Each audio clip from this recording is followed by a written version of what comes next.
Hey guys, Rexlent here. Welcome to the Klukai guide, the only guide you need. In this guide, it's gonna be very straightforward. Klukai is the newest DPS for corrosion teams and she's really strong. And by strong, I mean game-breakingly strong. Seriously, especially at S6.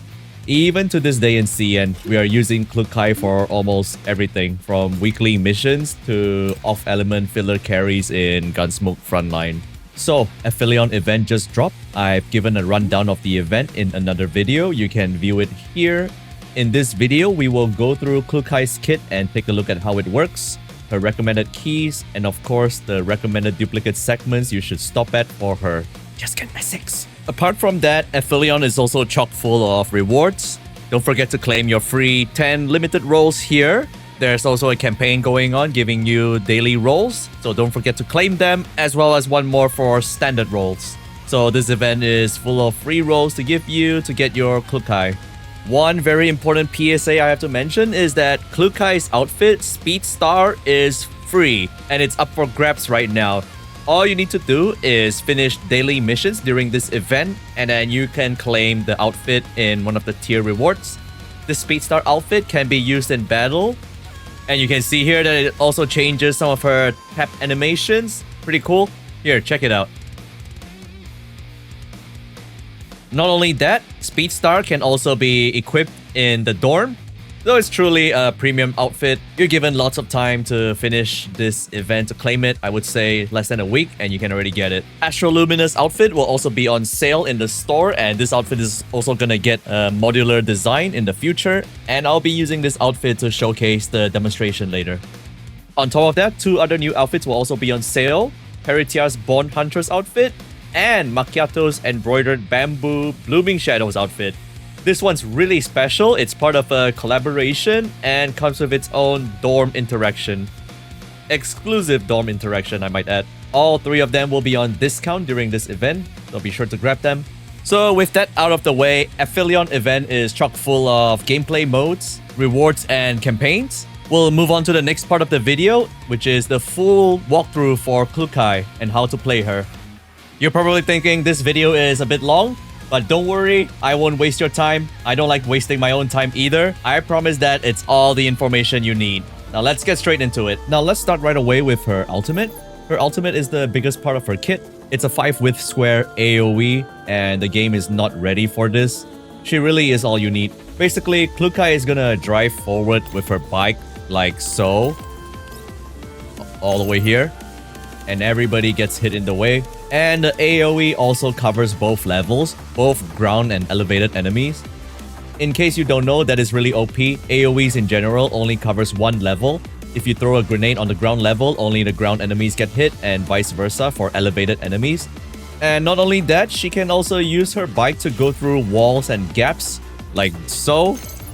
See, there's a gap over here. Klukai doesn't care. She has no clip cheat on, so you can do this as well. And to top it all off, if you hit at least 2 enemies with her ultimate, she can do it again. Watch.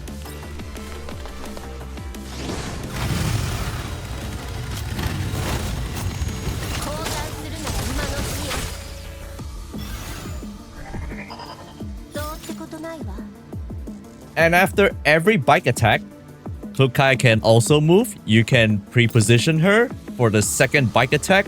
So I'll just move her here and then use ultimate again across the gap. Like so.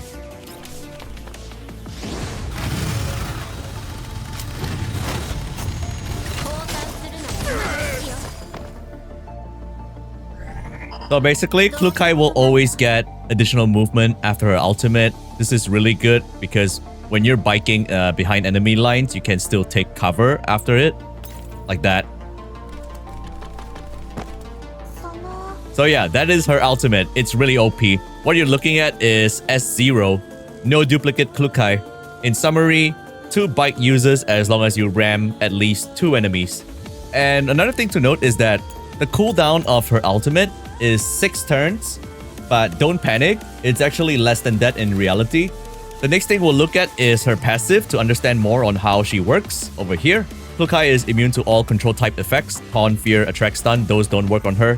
elite doll, by the way. And every time she does damage with her skill, she applies Corrosive Infusion, which does DOT on the enemy. It also stacks up to 10 stacks, as well as gaining a buff called Competitive Spirit, which gives her more corrosion damage, and it also stacks up to 8 stacks. However, what we want to look at is right here on the last part of the paragraph.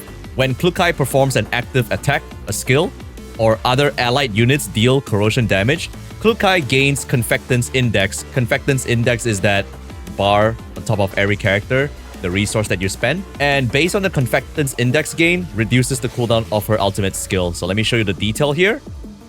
For every 3 points of Confectance Index gain, she reduces the ultimate by 1 turn.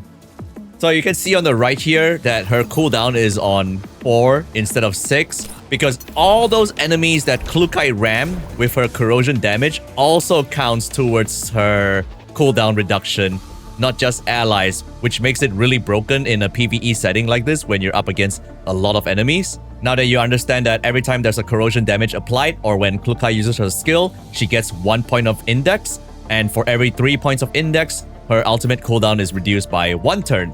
However, that is not all. Let me skip ahead and show you one of her fixed keys, particularly this one, Strong Support Fixed Key. So this one adds on to her kit. For every support attack performed by other allied units, gain 1 point of Confectance Index. So all of this put together will help reduce Klukai's ultimate. In the best case scenario, she can even do her ultimate every single turn with the right conditions. Otherwise, it'll be alternating turns. Now you know, in order for Klukai's ultimate cooldown to be reduced, you need corrosion damage, her own skill, and support attack. And since Klukai's attacks are AoE, that's where Peritia comes in. Peritia is Klukai's best friend. If you have Peritia, perfect. If not, maybe try getting lucky in the dispatch. Peritia is Klukai's best friend. I'll just demonstrate to you how useful she is with Klukai. Remember, every support attack gives Klukai 1 index, and every 3 index gives her a cooldown reduction, 1 turn cooldown reduction to her ultimate. So for example, I'm just going to use this skill here, and you'll see what Peritia does. She goes crazy. Everybody that gets hit by AoE, Peritia's just going to fire on all of them. Like so.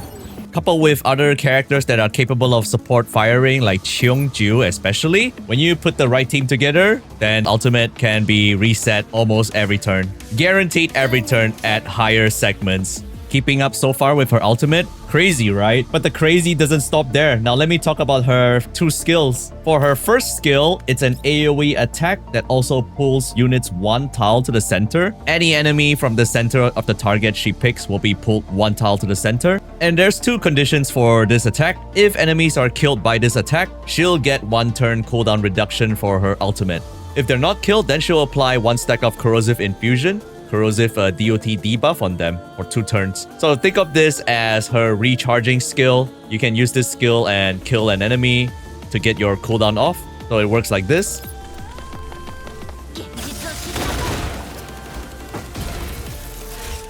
Really potent. Of course, Peritia is also going to support because they're all AoE attack. For her second skill, it's crazier. You're going to be blown away by this. Basically, it's a grenade toss, and the size of that AoE is this big. And what's gonna happen is that enemies hit by this AoE will receive a debuff called Toxic Intrusion. It just means that any enemy that got hit by her grenade is gonna get this debuff, and if they die, they're gonna explode into a 3 tile radius AoE. And that's not even the best part. Enemies that got hit by that AoE will also receive the same debuff. They will also explode if they die. And then if you play your cards right, you might cause a chain reaction where they just keep spreading the AoE and pretty much like destroying the whole map like a domino effect. So let me show you what I mean. Instead of throwing the grenade at all of the targets over here, I'm just gonna throw at 2 of them over here. And then we'll see how the AoE spreads. Gonna put it at 1 time speed. And then here we go. So it dies. It's going to turn into a time bomb. From the diner gate. It killed the bulwark. It dies. It turns into a time bomb. It dies. It turns into a time bomb. Look at that. They're just spreading the cancer among each other. That is really, really strong. Right, so here's an example of PvP. I have the opponent here all huddled up. I'm just gonna throw a grenade. I'm not even gonna use her bike. I'll just throw her grenade so that only 2 characters get hit. And they're just gonna spread to the other characters, like so.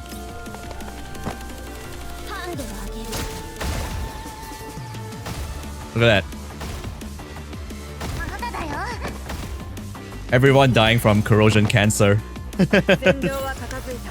It's really good. This is S0. Now with that out of the way, let's take a look at her keys. She has, I would say, 2 popular configurations. The first one being PvE or F2P when you're up against lots of enemies instead of one boss. So these are the 3 keys that you can take reference from.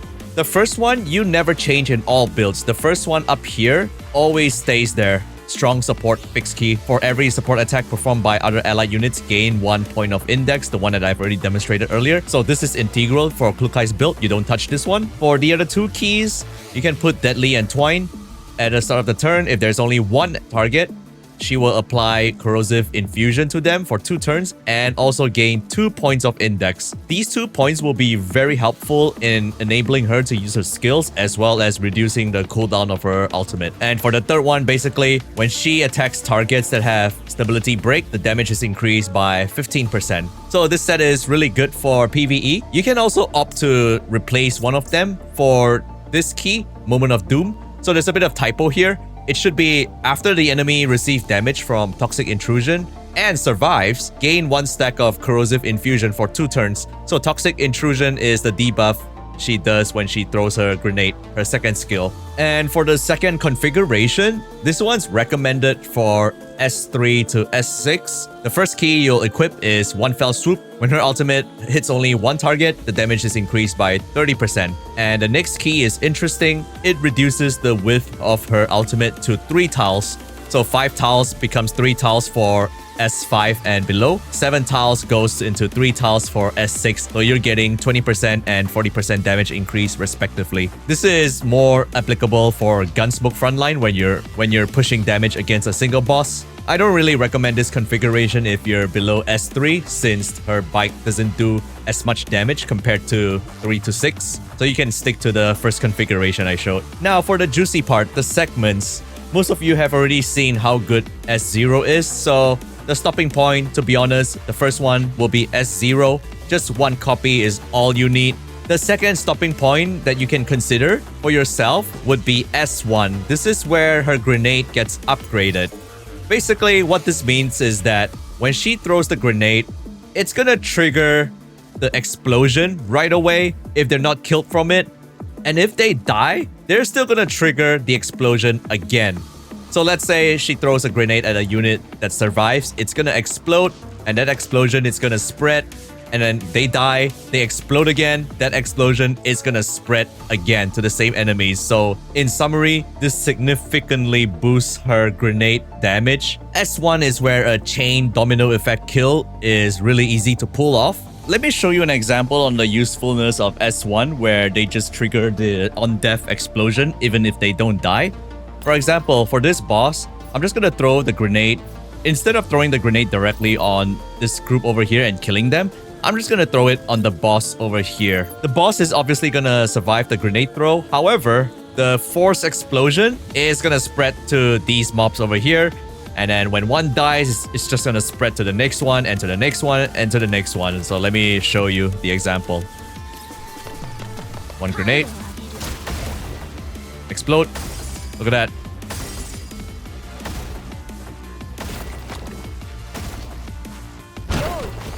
And you know what the best part is? Is that all those explosion kills from the little enemies also have an AoE on its own, and it's also gonna hit the boss again. And there you have it for S0 to S1 comparison. S0 is already good enough, and S1 is a huge quality of life jump. Now, the next stopping point after S1, you probably already heard this elsewhere, is S6. You're just gonna ignore the rest and go to 6. So this is a big whale talk. I'll elaborate more on this. Basically, the only noteworthy segment that is not S6 would be S3. S3 is where her ultimate changes to fit more towards boss killing. She deals up to a maximum of 50% extra damage. And not only that, she also applies defense down 2 and toxic intrusion to the targets for 2 turns. Toxic intrusion is the corrosion explosion on death debuff. To illustrate, this is what S3 biking looks like. The only difference here now is that she's gonna deal more damage and also apply defense down before she starts biking, and also applying the explosion on death effect. They have to die for the explosion to happen. It's different from the grenade. Let's see it.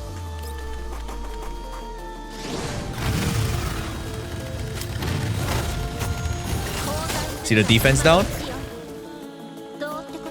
So nothing exploded, but they have the debuff on them now.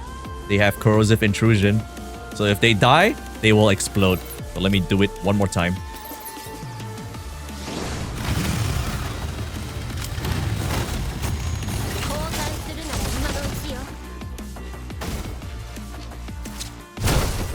There we go. That is S3.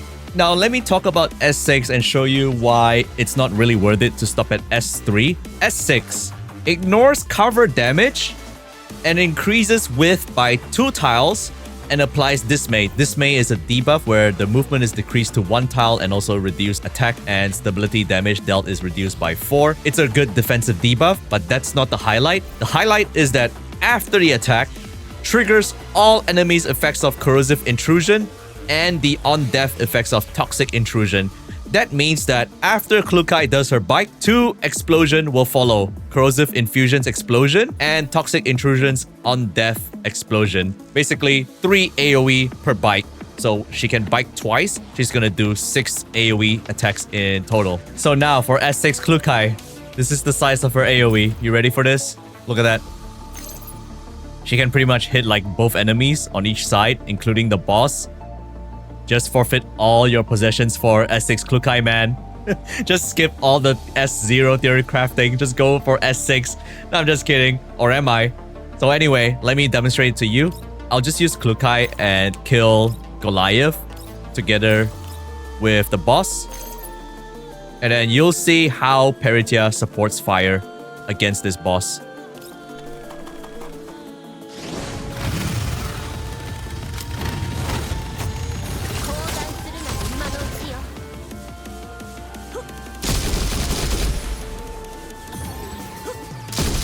See the first explosion?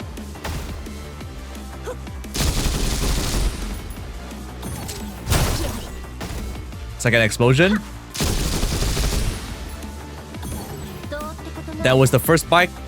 I'll do the second bite. I'm just gonna kill this guy as well so I can get off another explosion on him.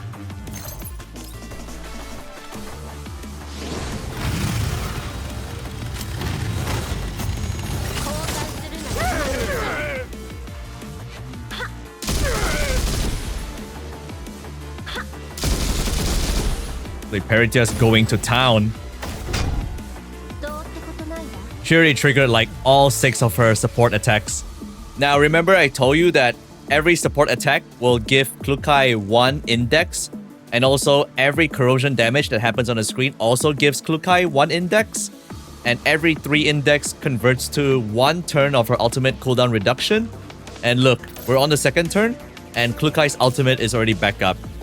So at S6, thanks to the additional explosions on her ultimate, Klukai will be using her ultimate every single turn, as long as Peritia is there to support her. You're never gonna use these 2 skills anymore. You're just gonna be biking every turn over and over, killing the boss, killing everything in the way, like so.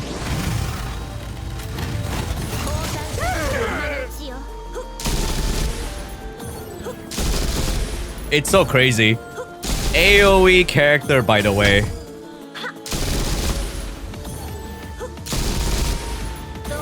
And then another bike.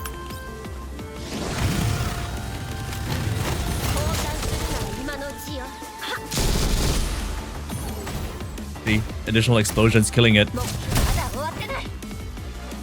Now, I hope that's given you an idea on the difference between S3 and S6 and why S3 feels like a half-baked version of S6, since S3 increases her single target bike damage but it lacks the extra explosion, which helps with Klukai's ultimate cooldown reduction.